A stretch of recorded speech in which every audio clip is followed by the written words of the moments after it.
Un pauvre garçon, qui réparait des choses pour un millionnaire, dit un jour une chose étrange où il ne l'avait pas voulu, c'était sorti comme un souffle dans l'air froid, sans y être invité et impossible à retirer.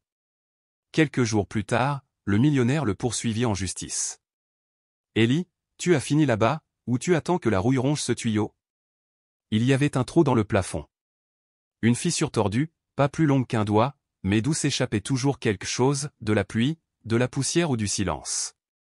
Ellie le fixait souvent plus longtemps qu'il ne le pensait, surtout l'après-midi, quand la lumière filtrait comme un espion à l'envers.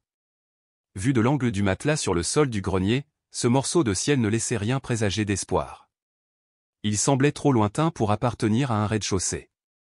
Les tuyaux toussaient comme de vieux poumons.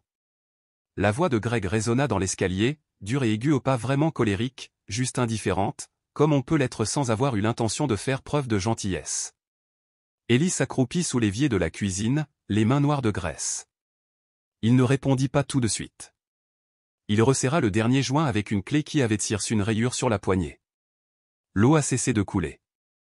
Ça a compté. Il se dégagea de sous le placard, s'essuya les mains sur son jean et resta silencieux. Greg ne le remercia pas. Il se contenta de grogner et d'allumer une autre cigarette près de la porte moustiquaire. Linda entra avec un sac en plastique, son sourire trop éclatant, aussi fin qu'un papier cadeau. Il avait cet éclat que l'on porte quand on veut paraître bien, le genre de personne qui dit que Dieu bénisse ton séuret signifiait quelque chose de complètement différent. Le dîner est servi, cria-t-elle en posant un bol devant Ellie avec une tendresse machinale. Tu as rendu ce soir spécial. Du pain et ce qu'il nous restait de conserve. Elle se pencha, la voix mielleuse. Tu n'as pas de la chance, mon chou? Sa main lui frappa trop fort le dos. Ellie tressaillit mais ne dit rien. De l'autre côté de la table, Milo leva les yeux au ciel 14 ans, plus vif qu'il n'en avait l'air, et méchant avec cette expression fatiguée et désespérée. Il repoussa son bol du revers de la main. Tu vas encore réparer une radio débile aujourd'hui, ricana-t-il. Je vais te réparer le visage ensuite. Greg jeta des cendres par terre. Milo. Mais ce n'était pas un avertissement. C'était juste un indicateur, comme un feu rouge qui restait rouge même quand aucune voiture n'arrivait. Depuis le salon, Testoussa. Un son humide et collant. Ellie laissa sa nourriture intacte et alla vers elle. Elle était recroquevillée sur le canapé, une serviette autour des épaules, les joues rouges de brûlure. Ellie s'agenouilla près d'elle et posa délicatement un linge humide sur son front. Tu as froid, murmura Tess en tenant sa manche. Non, dit Ellie, tu es juste sexy. Il le dit d'un ton neutre, mais sa main lissa ses cheveux avec un soin que personne ne lui avait jamais enseigné dans cette maison. Ellie n'a jamais élevé la voix. Il n'avait pas ce luxe. Cette nuit-là, tandis que les autres dormaient ou faisaient semblant, Ellie était allongée sur le sol du grenier, les genoux contre la poitrine. La fissure au plafond était toujours là, fendant le silence comme une blessure jamais cicatrisée. Une brise s'infiltrait par la fenêtre brisée et caressait le bord d'un rideau jauni. Quelque part en bas, le réfrigérateur grogna, puis se calma. Des souris se faufilaient dans le mur derrière lui ou peut-être des rats. Il tendit la main vers la radio qu'il avait réparée la semaine précédente. Une vieille radio en bois au cadran ébréché.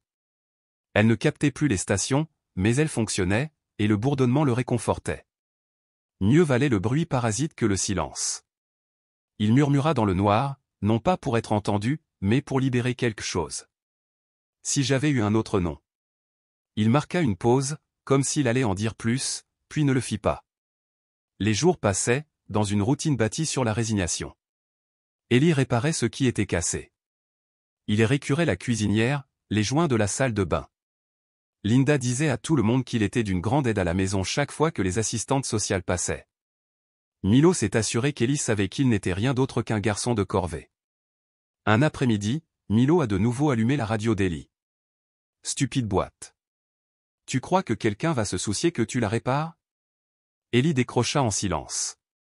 Le cadran était fissuré. Il ne dit rien. Il sortit simplement et s'assit sur le marchepied. Greg l'observait à travers la porte moustiquaire. Il ne disait rien, fumait simplement, puis jetait son mégot au pied d'Ellie. Si tu continues à te comporter comme un petit chien, tu le resteras. Les mots n'étaient pas bien placés. Ils se superposaient à tous les autres, devenant un bruit de fond. Ellie avait encore des traces de graisse sous les ongles et des égratignures sur les articulations. Elle guérissait lentement. Il dormait à côté d'une boîte de pièces détachée. Certaines nuits, il rêvait de voix qu'il ne reconnaissait pas, prononçant son nom d'une voix plus douce, une voix qu'il n'avait jamais entendue dans cette maison. Un soir, alors qu'Ellie rentrait seule du marché du coin, portant un gallon de lait pour Linda, un homme en costume le croisa. L'homme s'arrêta, lui jeta un coup d'œil, puis continua à marcher. Ellie s'arrêta à son tour. Quelque chose le tirait à la nuque, comme un fil qu'on lui avait attaché il y a longtemps. Le visage de l'homme était étrange, mais pas totalement inconnu. Son regard exprimait une interrogation. Mais l'instant passa. L'homme tourna au coin d'une rue. Le ciel devint gris. Ellie continua son chemin. Cette nuit-là, quand Linda posa une assiette et que Milo marmonna quelque chose de lait dans sa barbe, quand Greg alluma la télévision et que Tess n'arrêtait pas de tousser dans la pièce d'un accent grave côté, Ellie ne parla pas. Il regarda simplement la fissure dans le plafond, et il murmura à nouveau, plus doucement cette fois. Si j'avais un autre nom, pourquoi personne ne le prononce plus? La poussière flottait comme un souffle dans la lumière matinale. Un léger scintillement s'élevait des vieilles lames de parquet. Dehors, le vent avait fait tomber une bouteille de la balustrade du porche. Elle roulait maintenant sur le béton par intervalles doux, comme si le temps avait un endroit où se poser. À l'étage, Ellie ne rêvait plus. Il rêvait rarement désormais. Le grenier était plus froid que d'habitude. Quelque chose avait changé pendant la nuit, la pression atmosphérique, un orage imminent, ou peut-être rien du tout. Il resta immobile sous la couverture usée. Une main repliée sous sa joue, l'autre posée sur sa poitrine, là où il avait imaginé qu'un battement de cœur pouvait signifier plus que la simple survie. La porte s'ouvrit en grinçant sans qu'on frappe. Les lourdes bottes de Greg ont trouvé la première marche de l'échelle. « Tu es debout ?» Ellie ne bougea pas. Cela n'avait aucune importance. Un instant plus tard, Greg tira la couverture en arrière avec un grognement. « Habille-toi. Tu viens avec moi. » Ellie s'est assis. « Où ?»« Du travail. Du vrai travail cette fois. » Il n'y eut plus de conversation. Greg ne gaspilla pas ses mots s'il le pouvait.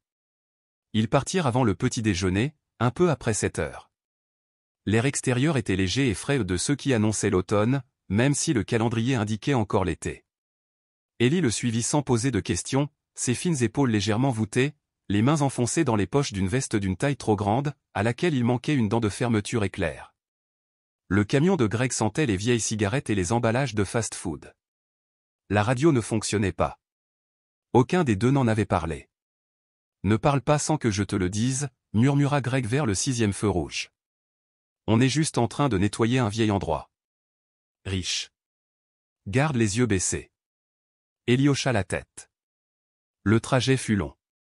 Assez long pour qu'Ellie puisse observer les arbres changer de couleur, des arbres squelettiques près de leur quartier aux rangées plus vertes et plus symétriques près du lotissement. Les maisons devinrent plus calmes. Les pelouses, plus propres. Tout semblait fraîchement dépoussiéré, même l'air. Le manoir se trouvait derrière un portail couleur rouille qui s'ouvrait silencieusement lorsque Greg appuyait sur l'interphone. L'allée courbait telle une colonne vertébrale, bordée de haies taillées. La maison elle-même était grande, mais pas bruyante. Pas une de ces demeures bruyantes qui en font trop. Elle était ancienne, majestueuse comme certains vieillissent avec dignité. À l'intérieur, le silence était feutré. Pas vide, juste prudent. Le genre de silence qu'on cultivait. Ellie posa le pied sur le sol en pierre. Ses baskets grinçaient légèrement. Une femme en uniforme gris et gants blancs les a accompagnés dans un couloir rempli de peintures à l'huile encadrée et de hautes fenêtres. « Monsieur Whittemore ne doit pas être dérangé, dit-elle. Greg hocha la tête d'un air brusque, sans la regarder dans les yeux. Ellie leva les yeux, des lustres, des poutres en bois, des grains de poussière flottant dans une lumière dorée. Un escalier assez large pour que 3 personnes puissent y marcher côte à côte sans se toucher. L'odeur au cuir, cirage à bois, quelque chose de légèrement floral lui donnait le vertige, d'une certaine manière. Il ne comprenait pas cette pièce, dit la femme en la désignant. C'était une sorte de débarras, pas en désordre, mais rempli, vieux meubles, armoires anciennes, tableaux enveloppés dans du tissu. Dans un coin, une petite table était posée, et dessus, une boîte à musique en bois. Elle paraissait solitaire. J'ai essayé ce matin, ajouta la femme, mais ça n'a pas fonctionné. Il appartenait au fils de Monsieur Whitmore. Soyez prudent, s'il vous plaît. Greg poussa un saut vers Ellie. Tu as entendu la dame. Ellie s'avança. Son regard était déjà fixé sur la boîte. Il avait à peu près la taille d'une miche de pain, sculptée dans du noyer foncé, avec des incrustations de bois plus claires en forme de lierre. Une minuscule poignée en laiton, sur le côté, était émoussée par le temps. Il la saisit avec hésitation, puis s'arrêta. Un léger soupir lui échappa. Ni peur, ni émerveillement, mais autre chose. Un souvenir. Ellie s'essuya les mains sur son jean avant de le toucher. Doucement, il tourna la clé une fois, 2 fois. Elle ne fit pas de clic au début, puis céda avec un léger claquement.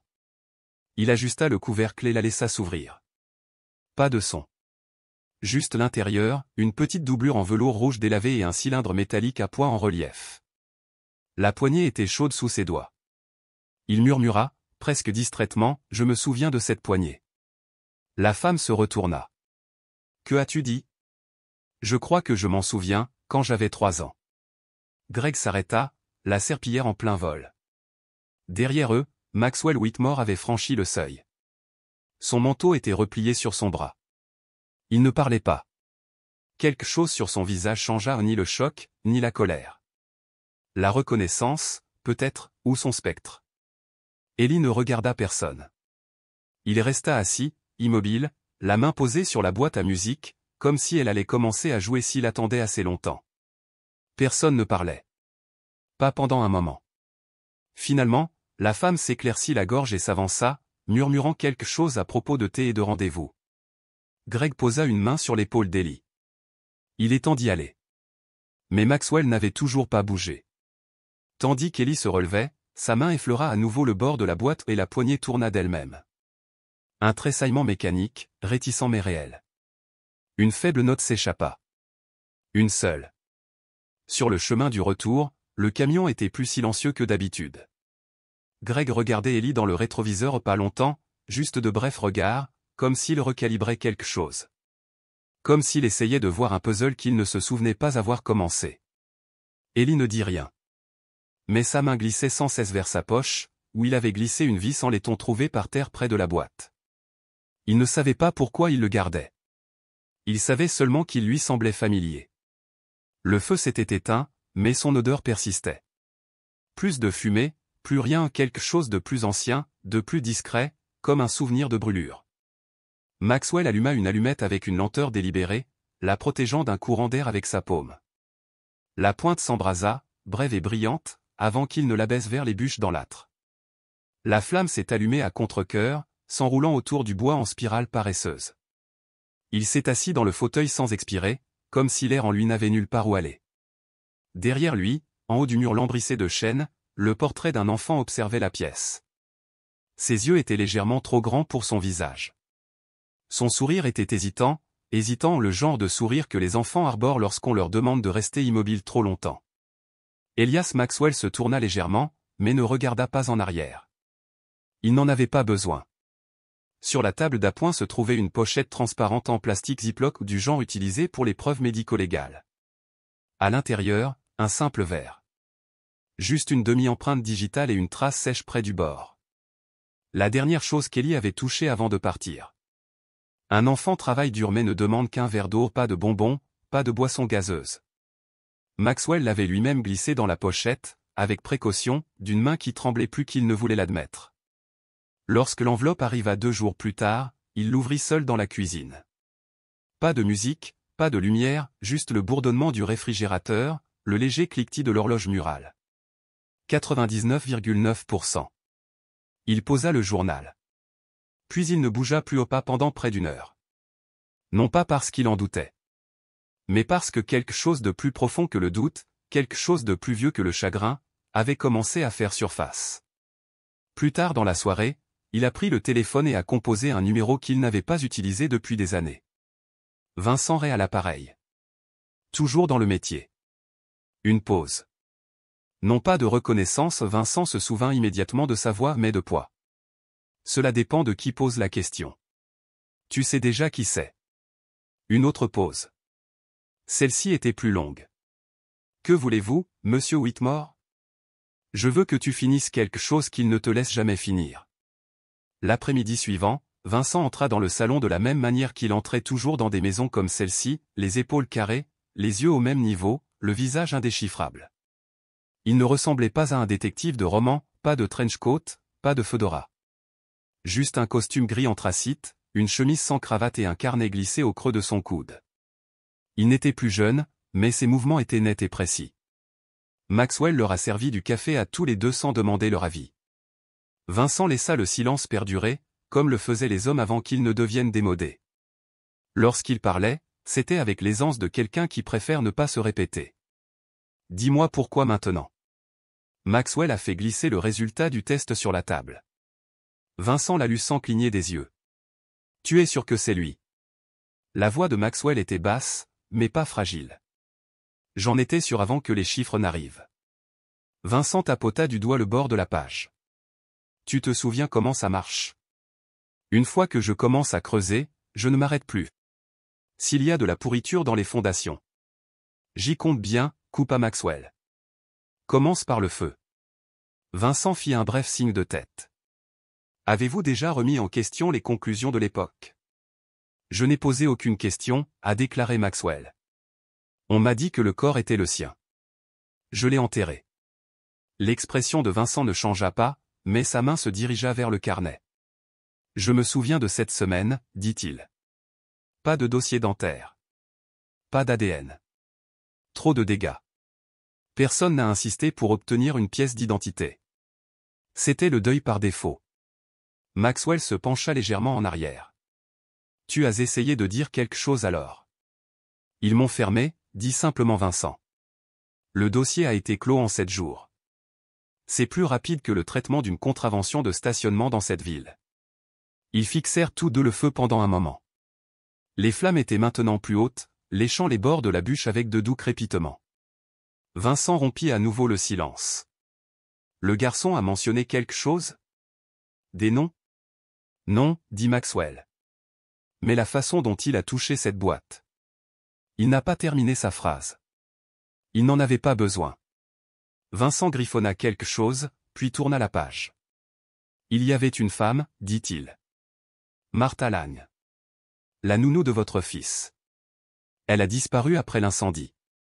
Maxwell leva brusquement les yeux. Personne ne l'a jamais retrouvée. Elle n'a même jamais été citée comme témoin. Trouve-la. Vincent hocha la tête une fois. Je vais. Cette nuit-là, Maxwell n'a pas dormi. Il retourna à la bibliothèque, où le feu avait de nouveau faibli. Il ne l'alluma pas cette fois. Le silence semblait plus épais dans l'obscurité. Il était assis devant la boîte à musique, toujours posée sur sa petite table près de la fenêtre. Les rideaux se balançaient doucement. Dehors, les arbres bougeaient comme de vieilles pensées. Ses doigts planèrent au-dessus de la boîte, puis s'abaissèrent. Il toucha la poignée. Elle tourna sans résistance à un mouvement net, comme le souffle qui revient après un choc. Il a soulevé le couvercle. Cette fois, ça a joué. Pas la mélodie complète, juste une boucle d'une dizaine de secondes. Mais c'était suffisant. Assez pour le reprendre. Il pouvait voir Elias de petites mains faisant tourner la manivelle, les joues pleines de questions. Encore une fois, papa. Je viens d'y jouer. Mais la fin n'est pas terminée. Il avait alors ri quelque chose de chaleureux et de profond. Tu n'aimes pas les histoires sans fin. Elias avait dit, sans lever les yeux, les fins me rendent triste. Mais je les veux quand même. Maintenant, dans le présent, Maxwell ferma lentement le couvercle. La dernière note persistait, comme un souffle qui ne voulait pas partir. Il la laissait s'estomper. Puis, assis là dans le noir, seul, mais pas sans soutien, il laissa couler ses larmes. Pas bruyant, pas cassé. Juste nécessaire. Certaines maisons deviennent plus calmes après la retraite. D'autres se rendent tout simplement. Celui de Willow Creek Lane était en retrait de la route, comme... Il essayait d'oublier qu'il avait eu une certaine importance. Le jardin n'était ni sauvage ni entretenu, juste indécis. Les mauvaises herbes n'avaient pas encore complètement envahi le sol, mais aucune fleur n'osait éclore. Un rocking chair faisait face à la rue, mais plus personne ne s'y asseyait. Les stores étaient baissés à midi. Vincent se gara le long du trottoir et observa longuement la structure avant de sortir. Il ne frappa pas immédiatement. Il marqua une pause pour ajuster son col, puis tapota 2 fois, fermement mais discrètement. Il fallut quelques secondes avant que la porte ne s'entr'ouvre. Le docteur Harris avait mal vieilli. Ses cheveux, autrefois épais et argentés, s'étaient ternis et avaient pris une teinte gris jaunâtre, s'éclaircissant sur les côtés. Il portait un cardigan par-dessus un maillot de corps blanc ou le genre de vêtements qu'on ne remarque plus dès que les années se confondent. « Vincent », dit le médecin. Le silence s'installa dans l'espace. « Je ne fais pas de déclaration », a ajouté Harris, commençant déjà à fermer la porte. Vincent ne bougea pas, « Je ne suis pas là pour ça. »« Pas encore. » Harris hésita, puis s'écarta en soupirant. Le café est rassis. « J'espère que ça ne te dérange pas. » À l'intérieur, la maison sentait vaguement les vieux livres et la lotion pour les mains. Des revues médicales prenaient la poussière en piles inégales. Une photo d'un Harris plus jeune avec sa défunte épouse était posée de travers sur la cheminée. Vincent attendit que le vieil homme s'assoie en face de lui. Il ne sortit pas le carnet tout de suite. « Tu fais encore des cauchemars ?» Le docteur Harris leva les yeux. « Vous avez toujours su éviter les politesses. Je n'ai jamais aimé perdre du temps. » Le coroner à la retraite se frotta les tempes. « Tu crois que je ne le porte pas ? Ce jour-là est gravé dans ma mémoire. »« Alors aide-moi à l'exorciser, » dit doucement Vincent. Harris tendit la main vers sa tasse, but une gorgée et grimaça. « L'amertume est une garce, n'est-ce pas ? » « Moins de culpabilité, » dit Vincent. Il y eut un silence. Pas long. Juste assez long. « Ce n'était pas moi qui avais le choix, » finit par dire Harris. J'ai examiné ce qui restait. Le corps d'un enfant. Méconnaissable. Calciné au-delà de toute décence. Je leur ai dit qu'il n'était pas identifiable. C'est ce que disait mon rapport. Mais... Vincent se pencha en avant. Hugh est venu le lendemain matin. Il m'a dit que la famille ne voulait pas que l'affaire traîne en longueur. Il m'a dit que le père était en train de craquer. Il m'a dit que si je ne la considérais pas comme concluante, il y aurait des questions, des protestations, des retards et des avocats. « Et tu l'as signé ?» dit Vincent, sans l'accuser, terminant simplement la phrase. « Je l'ai signé » répéta Harris, plus doucement qu'un murmure. « Et puis, je n'ai plus jamais regretté. Jusqu'à maintenant. » Vincent ouvrit son carnet. « J'aurais besoin de ce rapport. L'original. » Harris se leva lentement.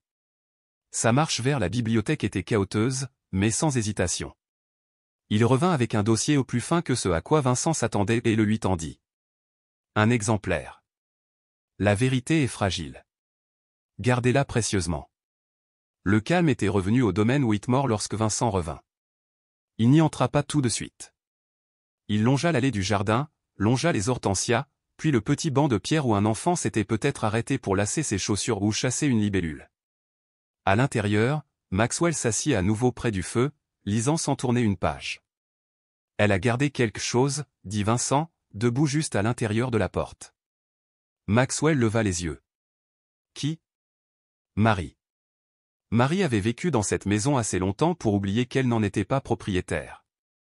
Elle époussetait la rampe, cousait les rideaux, pleurait dans son silence. Elle avait tressé les cheveux d'Elias lorsqu'il le lui avait demandé une seule fois et plus jamais, gênée par leur douceur. Elle avait repassé les chemises de Maxwell le lendemain du décès de sa femme. Elle avait nettoyé le vase brisé lorsqu'il avait appris l'incendie. Elle se tenait maintenant dans l'armoire à linge, cherchant quelque chose derrière la pile de vieilles couettes. Lorsqu'elle en sortit, ses mains tremblaient.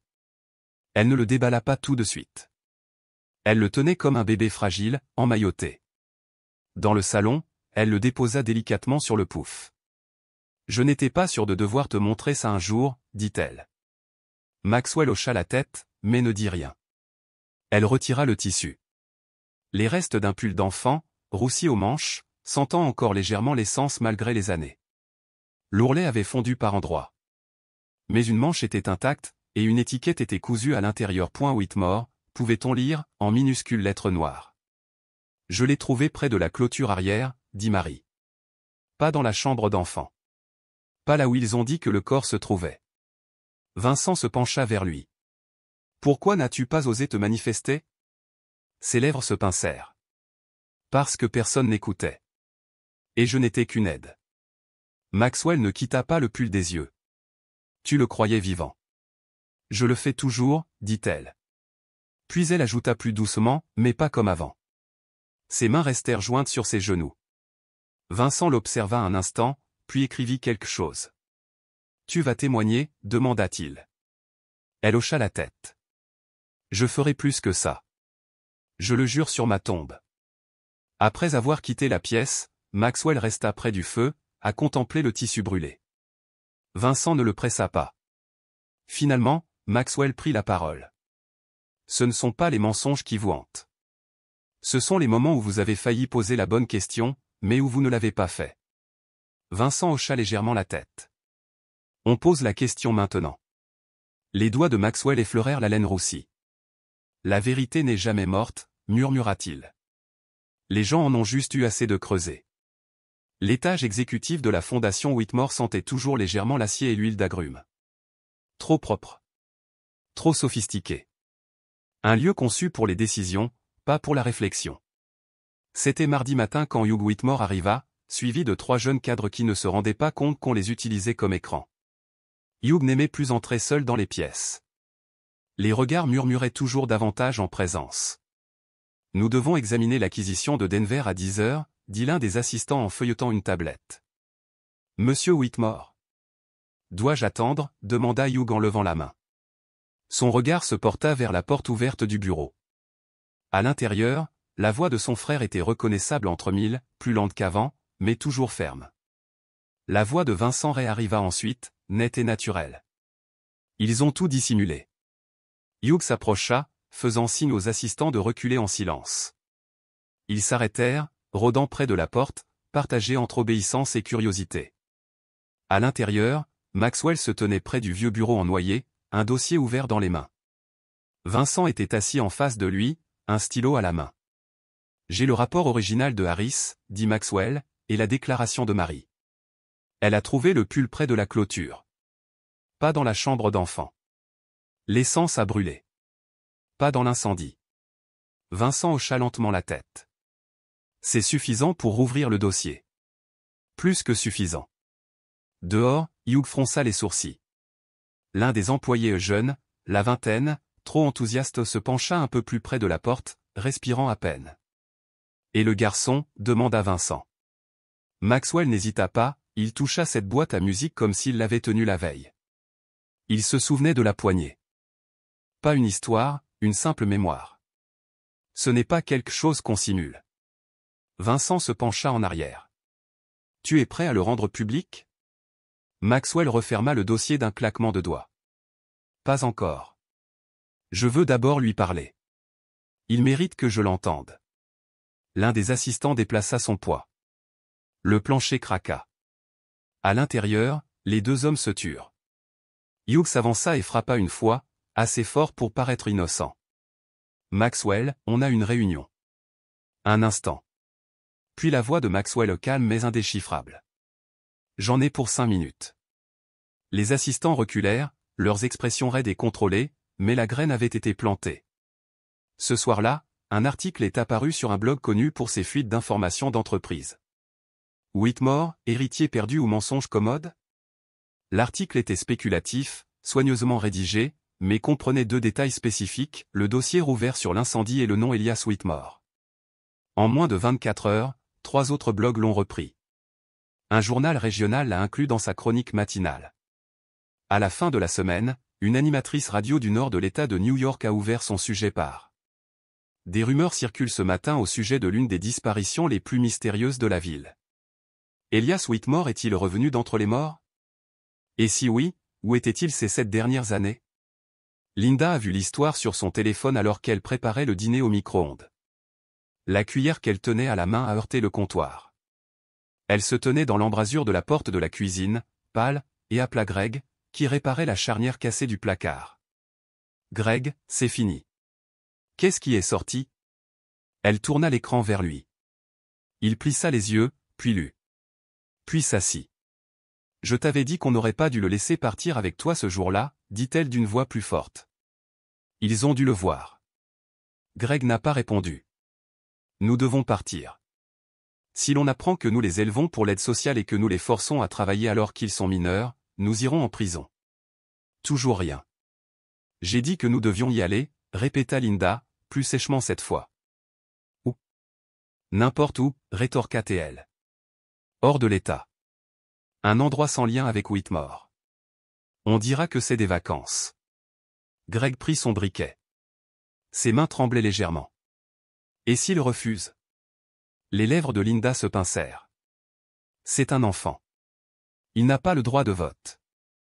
Ce soir-là, ils firent leur bagage en silence. Linda plia des chemises dans un sac marin d'une main experte. Greg fourra de l'argent dans une enveloppe usée et la scotcha derrière la boîte à gants du camion. Ils n'ont pas parlé d'Ellie. Ils ont juste déménagé. Ce qu'aucun d'eux n'a remarqué, c'est la silhouette dans le couloir, pieds nus, le dos appuyé contre le mur. Milon. Il en avait assez entendu. Les mots étaient étouffés, mais le ton ne l'était pas. La peur. L'urgence. La phrase. Emmenez-le avant qu'il n'arrive. Il resta là longtemps après leur départ. Il n'aimait pas Ellie. Pas vraiment.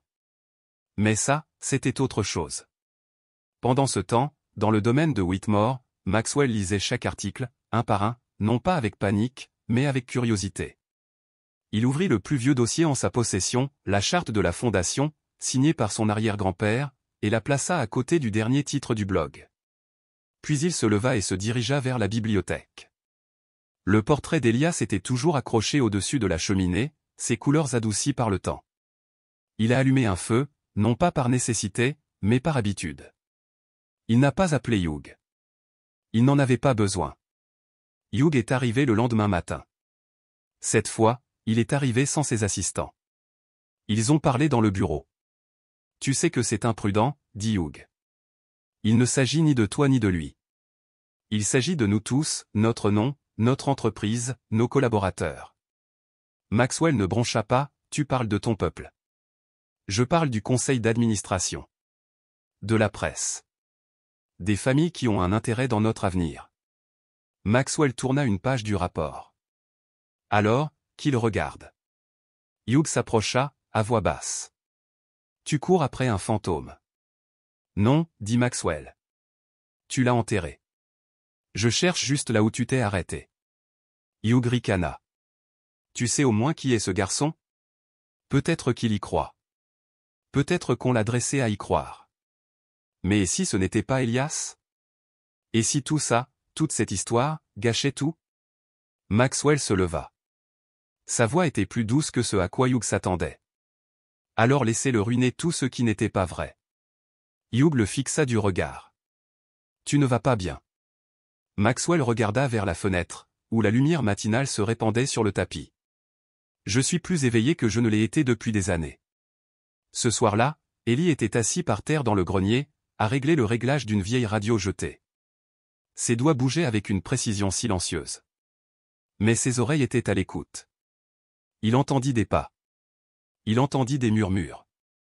Et puis il entendit quelque chose auquel il ne s'attendait pas. La voix de Milo. Et, dit le garçon, accroupi devant la trappe du grenier. Tu dois faire attention ce soir. Ellie leva les yeux, surpris. Quoi? Ils essaient de vous renvoyer. Ellie cligna des yeux. Pourquoi ferait-il? Je ne sais pas. Mais je les ai entendus. Milo lui tendit une barre de céréales froissées et dit, non sans gentillesse, on n'a pas le temps pour les questions. Si tu veux rester, tu dois m'écouter. La tempête était passée. Mais le vent ne lâchait pas prise, au-delà du domaine de Whitmore, les arbres se penchaient doucement vers la terre, leurs feuilles mouillées captant les dernières lueurs du crépuscule, à l'intérieur la maison retenait son souffle, les lampes brillaient d'une lumière ambrée tamisée, projetant de longues ombres lentes sur le sol de la bibliothèque. Maxwell se tenait devant le foyer, une main sur le manteau, l'autre enroulée lâchement autour d'un verre de scotch intact, il n'avait pas parlé. Depuis que Vincent était entré 20 minutes plus tôt, son manteau encore humide de la pluie. Le détective ne s'est pas assis, il le faisait rarement lorsque l'histoire n'était pas terminée. Elle est morte, dit enfin Vincent, les mots traversèrent la pièce comme une fumée qui ne savait pas où se poser. Maxwell n'a pas réagi.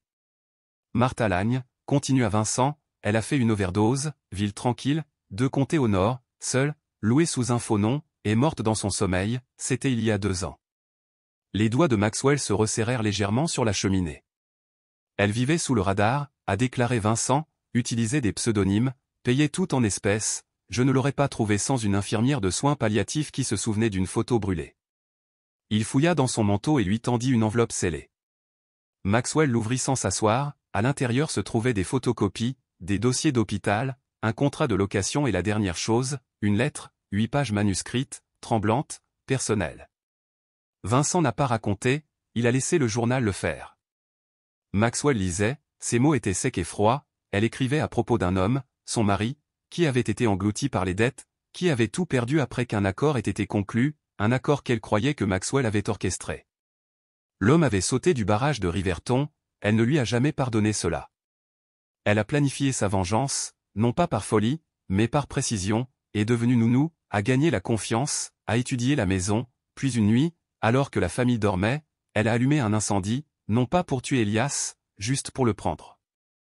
Elle l'a livré à une famille qu'elle a payée pour garder le silence, leur a dit qu'il était un enfant oublié, n'a rien dit à Elias, l'a laissé grandir avec le mauvais nom, la mauvaise histoire, puis elle a disparu, jusqu'à maintenant. Maxwell baissa la lettre, ses yeux ne bougèrent pas, le silence s'étendit entre eux. Elle ne voulait pas d'argent, dit doucement Vincent, elle ne voulait pas que tu la voies souffrir, elle voulait juste que tu vives avec, que tu te réveilles chaque jour en te demandant. Maxwell s'est déplacé vers le fauteuil, s'est assis, s'est frotté les mains lentement comme un homme qui lave quelque chose qui ne veut pas être nettoyé. Je n'ai même jamais su son nom, son mari, murmura-t-il. Elle ne s'attendait pas à ce que tu le fasses, répondit Vincent. Maxwell leva les yeux, sa voix se brisa à peine. A-t-elle déjà dit que s'il pleurait? Vincent n'a pas répondu. Le feu brûlait doucement. Ailleurs, de l'autre côté de la ville, les lampadaires clignotaient en jaune sur l'asphalte mouillé, un vélo sortait de derrière une clôture, ses pneus sifflaient doucement contre l'humidité. Milo était penché sur le guidon, il ne portait pas de veste, son sweat à capuche lui hissait. Au lait à la peau, trempé, mais il continuait à pédaler. La pensée se répétait dans sa tête comme un battement de tambour, il n'est pas en sécurité. Il n'avait pas voulu entendre, mais les murs de leur maison étaient fins et la colère résonnait, la voix de Greg était aiguë, celle de Linda tendue par la panique. S'il découvre ce qu'on a fait, le train part dans 3 jours, on n'attend pas. Milo n'aimait pas Ellie, pas vraiment, pas depuis ce premier jour où le garçon silencieux a réparé la radio cassée et a fait sourire Greg. Milo avait passé des années à essayer de gagner ce sourire, Ellie l'a obtenu sans demander. Mais ce n'était pas une question d'aimer, c'était une question de bien. Il s'arrêta en dérapant devant les portes de Whitmore, la pluie revint en gouttes lentes, effleurant son visage comme des doigts froids, l'interphone bourdonna dans son oreille. Aucun visiteur à cette heure. Il recula, puis commença à frapper. Au début, pas de réponse, puis du mouvement derrière la porte, des pas. Marie l'ouvrit, le peignoir bien serré, la confusion se transformant en reconnaissance. OMS. Je dois parler à Monsieur Whitmore, Alta-Teil, maintenant. Il est tard. Il s'agit d'Ellie, j'ai vécu avec lui dans la maison de Greg. Elle s'est écartée. À l'intérieur, Maxwell et Vincent ont levé les yeux lorsque la porte s'est ouverte. Milo se tenait là, le souffle court, l'eau coulant de ses manches. Désolé, dit-il entre 2 respirations, mais je les ai entendus, Greg et Linda, ils l'emmènent en train, dans 3 jours. Maxwell se tenait devant Milo avant qu'il ait fini. Vincent a attrapé son manteau sur le dossier de la chaise. Quelle station, demanda-t-il. Au centre, dit Milo, les quais latéraux, il disait que personne ne les verrait. Maxwell se tourna vers Marie, qui était entrée discrètement dans la pièce. Appelle le garage, fais chauffer la voiture. Milo s'essuya le visage avec une manche. Je ne l'ai pas fait pour lui, marmonna-t-il. Maxwell n'a pas demandé de qui il parlait, il a juste hoché la tête une fois. Tu l'as fait quand même. Le feu crépitait derrière eux, mais aucun d'eux ne se retourna. Le quai de la gare de Monroe semblait toujours avoir été volontairement oublié, banc rouillé, carrelage fissuré, téléphone public sans récepteur, suspendu comme une dent branlante au mur du fond, un vieux distributeur automatique affichait le même message encore et encore, hors service. Aucune annonce n'est diffusée, aucune voix ne se porte, juste du vent et le faible bourdonnement de quelque chose qui attend de se produire.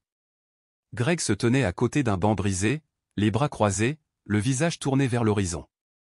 À côté de lui, Ellie était assis, les genoux repliés sur les lattes de bois, un sac à dos fermement serré sur ses genoux, ses doigts continuaient à trembler près de la fermeture éclair, sans l'ouvrir, touchant simplement la toile usée comme si c'était une attache. « Tu es comme l'océan, » dit Greg, sa voix était légère, forcée, comme une chanson dont quelqu'un aurait oublié la mélodie à mi-chemin. L'air y est différent, propre, sans bruit, bon pour les poumons. Ellie ne répondit pas, ses chaussures pendaient au-dessus du béton, ne touchant rien, ses épaules restaient voûtées. Il ne pleurait pas, il ne fronçait même pas les sourcils, il était juste immobile, trop immobile. Le train devait arriver dans 17 minutes, Greg avait vérifié 2 fois, puis avait arrêté de faire semblant de ne pas vérifier. Nous louerons un endroit près de l'eau, ajouta-t-il, nous pourrions t'apprendre à pêcher, as-tu déjà tenu une canne à pêche? Ellie cligna lentement des yeux, il n'écoutait pas les mots, seulement le ton, seulement la façon dont la brise semblait contredire tout ce que Greg essayait de suggérer. Son esprit revenait sans cesse à la boîte à musique, même si elle était à des kilomètres maintenant, cette mélodie s'était profondément ancrée, elle ne jouait pas dans les notes mais dans la mémoire, comme un muscle sachant ce que le cœur a oublié. Greg s'accroupit devant lui. « Écoute, je sais que c'est bizarre ces derniers temps, mais ce voyage n'est pas une punition, d'accord, juste une réinitialisation, les gens deviennent parfois trop curieux. » Il offrit un sourire, bref et peu convaincant. « Tu auras ta propre chambre cette fois, pas de grenier, une nouvelle école, bien sûr, mais je parlerai au conseiller, je lui dirai que tu es quelqu'un de calme, on fera en sorte que ça marche. » La bouche du garçon s'ouvrit légèrement, puis se referma, ses yeux ne quittèrent jamais les rails. 12 minutes avant l'arrivée. Une mouette tournoyait au-dessus, loin de tout haut, elle cria une fois, comme pour marquer le moment, puis disparut dans le ciel couvert. Greg se leva à nouveau, jouant avec son col, il sortit un morceau de papier plié de sa poche, des billets imprimés et pliés, un pour lui, un pour Ellie. Il n'avait pas mangé. Le vent s'est levé, puis les pneus sur le gravier. Greg se tourna le premier, s'attendant à moitié à la police, espérant à moitié qu'il s'agissait simplement d'un passager en retard.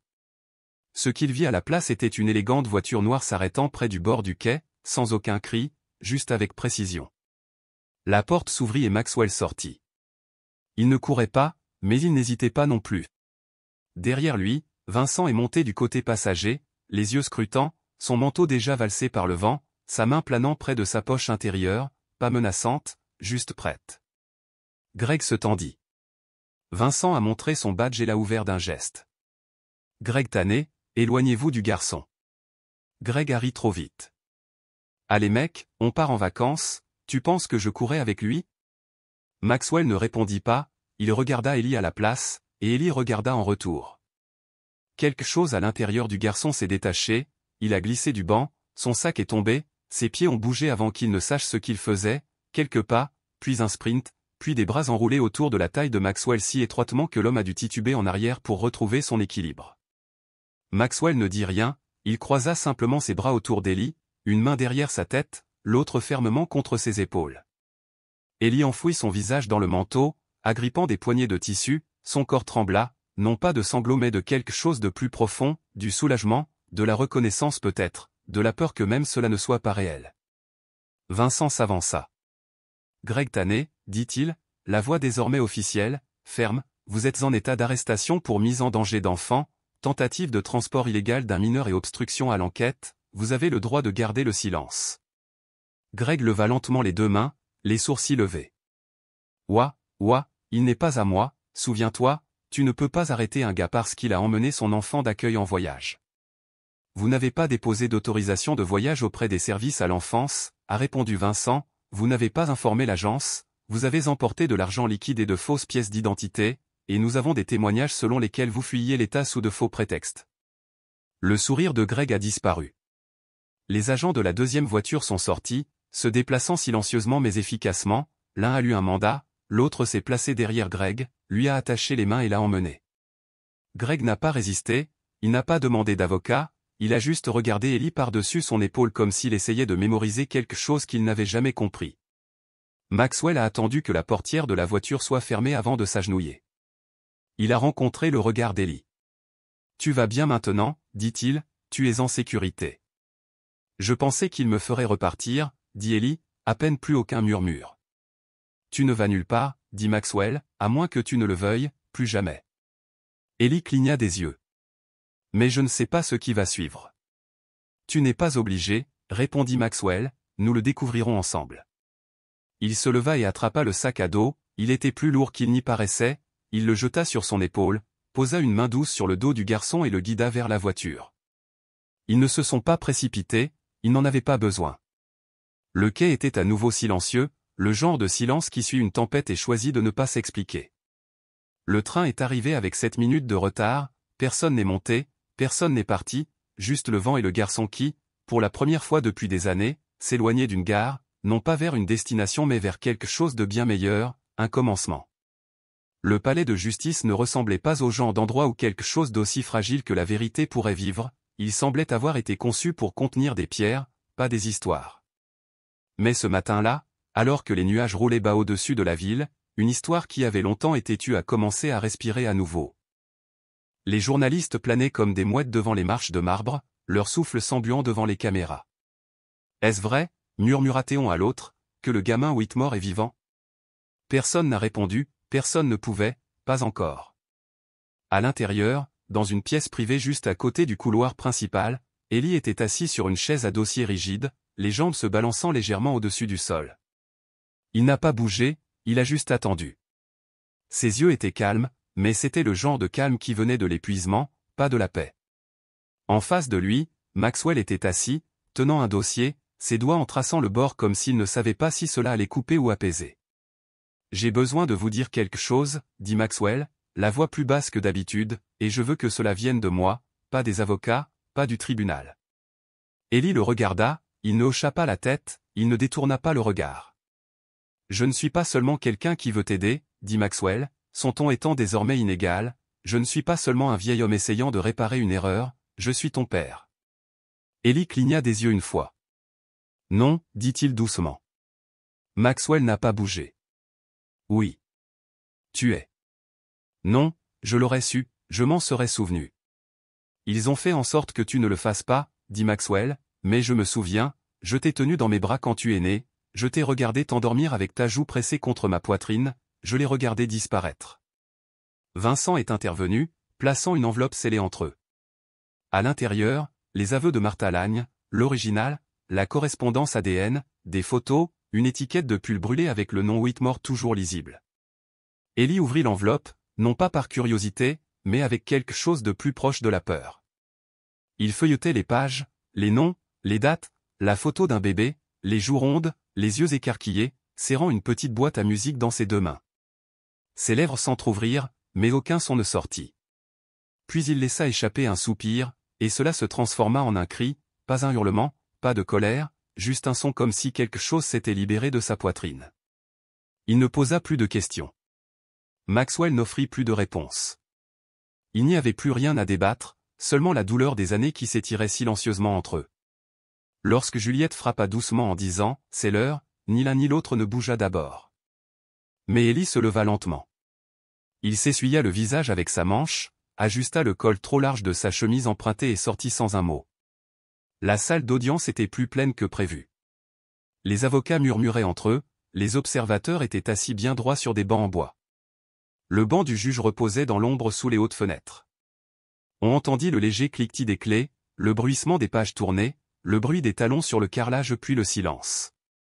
Ellie s'interposa entre Juliette et Maxwell. Il ne regarda ni à gauche ni à droite, seulement devant lui. Le juge a lu les remarques d'ouverture, puis les témoignages ont commencé. Rachel, la sœur aînée de Martha, celle qui l'avait aidé à se venger, fut la première à parler. Sa voix était tendue mais posée. Elle décrivit les coups frappés, l'incendie, le cercueil sans visage. Et au cours des années qui suivirent, elle s'était souvent demandé combien de vies elle avait détruites. « Je pensais à la douleur de ma sœur, dit-elle, mais je n'ai pas pensé à l'innocence d'un enfant. J'étais complice du crime. C'est moi qui ai amené ce garçon à Greg. » Puis vint Anya, l'enseignante. Elle apporta des copies de sa plainte, datée de 6 ans. Elle avait été rejetée. Un jour, il est arrivé à l'école avec des bleus, a-t-elle raconté, et on m'a dit qu'il avait mal fait sa chute. Je savais que ce n'était pas le cas, mais on m'a dit de laisser tomber. La salle d'audience est restée silencieuse pendant qu'elle lisait la dernière ligne de son rapport original. Il n'est pas en sécurité dans cette maison. Puis arriva le docteur Harris. Sa canne claqua doucement tandis qu'il s'avançait vers la barre des témoins. Sa main tremblait, mais sa voix restait immobile. « J'ai signé un certificat de décès auquel je ne croyais pas, a-t-il déclaré, parce qu'on m'a dit que cela mettrait fin à la douleur. » Il regarda directement Ellie. Mais cela n'a fait que retarder les choses. Au fond de la salle, Milo s'assit à côté de Marie. Il se pencha légèrement en avant lorsqu'Ellie tourna la tête et le trouva. Leurs regards ne se croisèrent qu'une seconde, mais ce fut suffisant. Greg ne parla pas. Son avocat lui avait conseillé le silence. Linda essaya, mais lorsque la boîte à musique fut remontée et jouée au son doux carillon emplissant la pièce d'une pureté douloureuse, elle céda. Le son ramenait les années en arrière, trop vite, trop cruellement. Ses sanglots emplirent l'espace où le déni avait autrefois vécu. Lorsque toutes les voix se sont exprimées et que le juge a examiné les preuves, les derniers mots ne sont pas venus des témoins, mais du banc. Cette affaire n'est pas un procès de culpabilité, a déclaré le juge, pas exactement. C'est une procédure de règlement de compte. Un garçon a disparu. Il a été abandonné. Et maintenant, il faut reconnaître ce qui reste.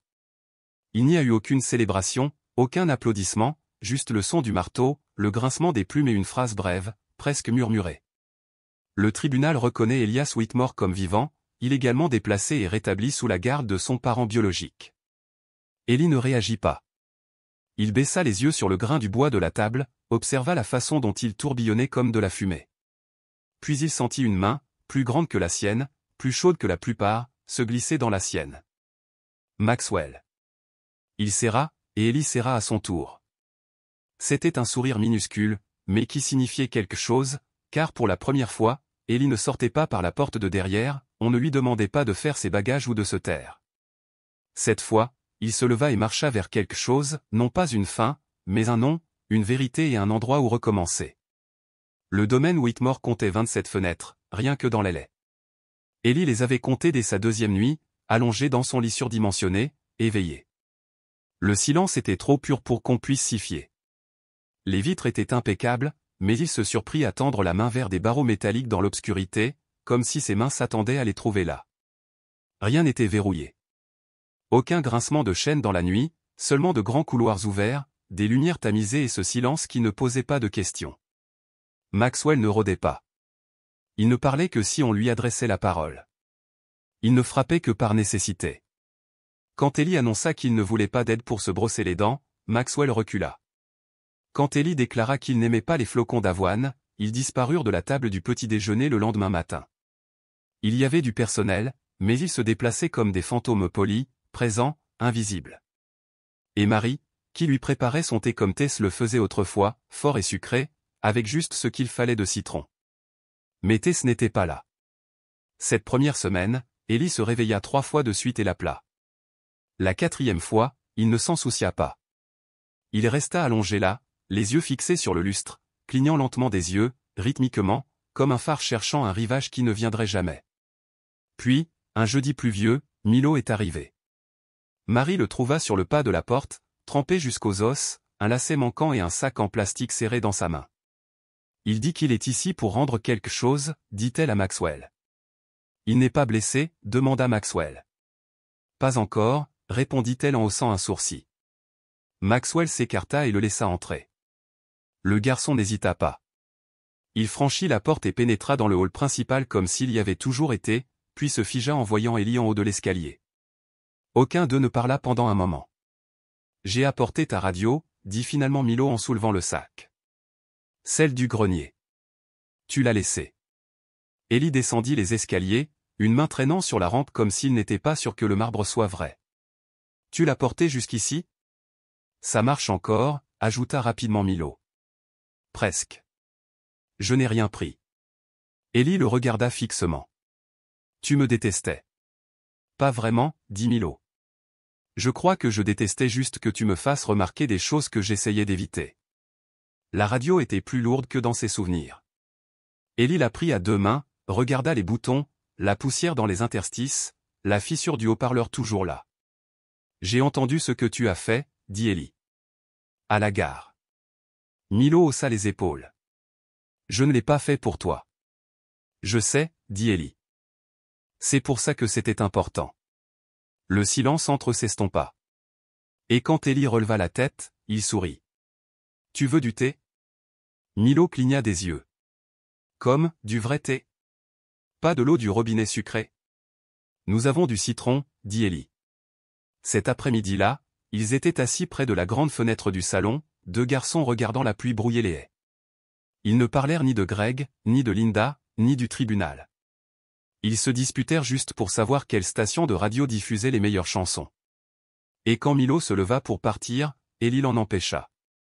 Il lui tendit une brosse à dents de rechange, un sweat à capuche et un sac de couchage pour la chambre d'amis. « Tu n'es plus un invité, dit-il. Tu es mon frère maintenant. » Milo n'a pas discuté. Cette nuit-là, Maxwell se tenait sur le seuil de la chambre d'Ellie. Il n'entra pas, se contentant d'observer le garçon assis à son bureau, dessinant dans les marges d'un cahier avec un crayon émoussé. « Tu n'as pas besoin de m'appeler comme ça, dit-il. » Ellie n'a pas levé les yeux. « Je sais. » Maxwell hocha la tête. « Juste ce qui te semble juste. » Ou rien du tout. Il y eut un silence. Puis Ellie dit, sans se retourner. « D'accord. » Plus tard dans la semaine, Ellie rêva non pas de feu, ni de cris mais d'une fille en veste rouge. Lila. Elle se tenait au bout d'un long couloir, ses tresses rebondissant tandis qu'elle souriait et lui faisait signe de s'approcher. « Tu peux y aller maintenant, » dit-elle doucement. « Je surveillerai la porte. » Ellie tendit la main vers elle. Mais avant que leurs doigts ne se touchent, elle se transforma en lumière. Silencieuse. Douce. Disparue. Il s'est réveillé avec des larmes séchées dans ses cheveux, mais sans peur.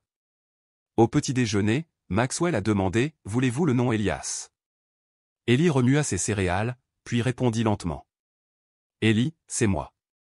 Elias, c'est moi. » Maxwell posa doucement sa main sur celle d'Ellie. « Alors, les deux sont à toi. Et aucun n'est perdu. » Ellie ne répondit pas.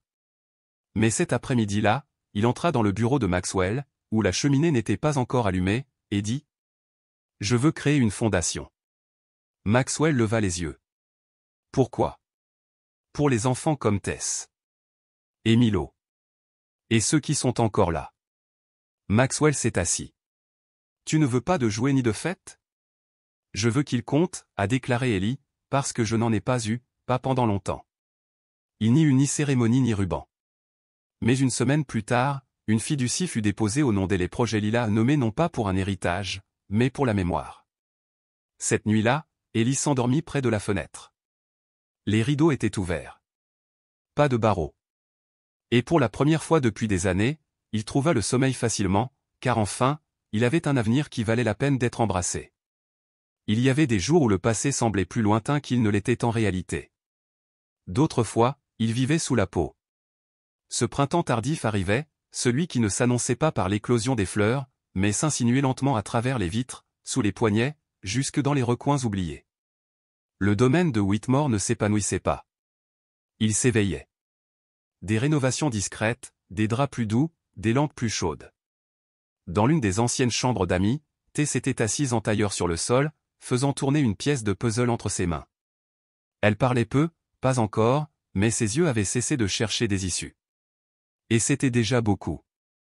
Milo, quant à lui, s'était mis à apprendre aux plus jeunes ou des enfants comme Tess, comme lui autrefois à réparer de vieilles radios, à réparer des écrans fissurés.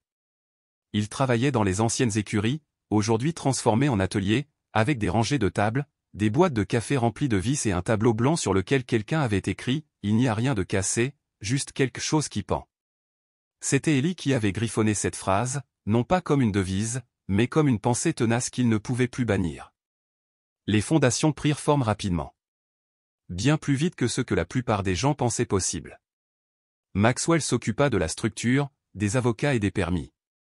Ellie insista sur le nom, la lumière de Lila pas seulement pour elle-même, mais pour ce qu'elle avait fait, ce geste final de se tenir dans l'ombre pour qu'un autre puisse sortir. Juliette venait souvent, cette fois sans costume ni mallette. Elle apportait des livres, parfois des journaux, des histoires qu'elle pensait susceptibles d'intéresser Ellie. Ils s'installèrent sur la terrasse arrière. Lui avec son carnet de croquis, elle avec son café. Ils parlèrent de choses étranges, le temps, la perte, des choses qui auraient dû disparaître mais qui restaient. As-tu déjà pensé à ce qui serait arrivé, demanda Ellie un jour, si je n'avais jamais quitté cette maison? Juliette s'arrêta, regardant la brise faire bruisser le citronnier près des marches. Je pense à ce que tu es devenu, dit-elle. Je ne le souhaite à personne. Mais je ne te l'enlèverai pas non plus. Cette nuit-là, Ellie ne put dormir. Il se retrouva devant le miroir du couloir. Il ne se regardait pas lui-même, mais le cadre. Il était orné, vieux, ébréché au coin. Maxwell avait dit qu'il était fourni avec la maison. Il reflétait Ellie dans son intégralité, ni grand ni large, juste stable. Plus stable qu'avant. Dans le reflet, il vit du mouvement. Maxwell, passant derrière lui, s'arrêta. « Ça va ?» demanda-t-il. Ellie hocha la tête, puis ajouta après un silence. Elle adorait la musique, tu sais. Lila. Elle chantait doucement quand elle avait peur. Pas de vraies chansons, juste des sons. Maxwell ne dit rien. Ellie sourit faiblement. Nous avons fait comme si les fissures dans le mur étaient des rivières. Si nous les suivions assez longtemps, elles nous ramèneraient chez nous. Maxwell se tenait à côté de lui. Et ils l'ont fait. Le concert caritatif était une idée de Juliette. Abbé, le pianiste qui avait autrefois enseigné à la défunte épouse de Maxwell, accepta de jouer. Il ne demanda pas de cachet, juste l'honneur de contribuer. La salle était bondée au-delà de toute attente. Journalistes, donateurs, anciennes familles d'accueil, vieux amis de la famille Whitmore. Mais surtout des enfants. Des enfants vêtus de vêtements donnés, qui n'applaudissaient jamais trop fort, qui surveillaient les sorties, au cas où. Les lumières s'éteignirent. Le piano brillait sous le projecteur ambré. Abbé s'assit, fit craquer ses doigts et commença à jouer. Au début, la mélodie lui parut inconnue, hésitante, fragile, comme quelqu'un tournant en rond, perdu dans ses pensées. Puis les notes changèrent. La pièce se transforma. La mélodie était désormais inoubliable. La chanson de la boîte à musique. Personne ne murmurait. Personne ne bougeait. Tous écoutaient, essoufflés. Vers la fin, Abbé marqua une pause. Une mesure. Puis deux. Puis Ellie se leva. Il marcha lentement vers la scène, une main effleurant le rideau de velours. Il ne demanda rien, n'annonça rien. Il s'assit à côté du vieil homme, qui hocha la tête, puis se retira discrètement. Ellie posa sa main sur les touches de basse. Sa main gauche. Celle qui tremblait autrefois. Celle qui l'avait entraîné à tenir des tournevis et à tourner des engrenages, alors que le monde ne lui offrait rien d'autre. Et il a joué. Les dernières notes s'élevèrent. Pas fortes. Pas pour impressionner. Mais claires. Complètes. Le silence qui suivit n'était pas vide. Il était sacré. Personne n'a applaudi. Ils se sont tous levés. Le projecteur l'enveloppait, non pas d'un blanc froid, mais d'une couleur dorée. Comme la lumière du matin à travers une fenêtre. Comme un lever de soleil un jour où personne ne devrait fuir. Cela illuminait ses pommettes, son front, ses épaules. Et dans cette lumière, le visage d'Ellie n'était plus petit ni effrayé. Il était plein. Il était entier. Il portait un nom. La lumière de Lila est devenue plus qu'une fondation. C'était un lieu. Un chemin. Une promesse. Certains enfants sont restés des mois. D'autres sont revenus des années plus tard simplement pour dire merci. Certains n'ont jamais parlé de ce qu'ils avaient laissé derrière eux. Ils n'avaient pas besoin de le faire. Milo enseignait. Tess s'était mise à la peinture. Juliette venait moins souvent, mais elle continuait à venir. Maxwell fit construire une nouvelle aile, avec encore plus de fenêtres. Aucune avec des barreaux. Et Ellie? Il a vécu. Parfois, il rêvait encore de feu. Mais désormais, cela finissait toujours de la même façon, une fille en veste rouge, tendant la main et disant « Tu es en sécurité. Vas-y. » Il ne s'est jamais demandé pourquoi il avait survécu. Il s'est simplement assuré que d'autres y parviendraient aussi. Et sur le mur de l'entrée, encadré au-dessus de l'interrupteur, pendait un petit morceau de métal fondu, la poignée d'une boîte à musique. Toujours silencieuse. Mais jamais plus brisée.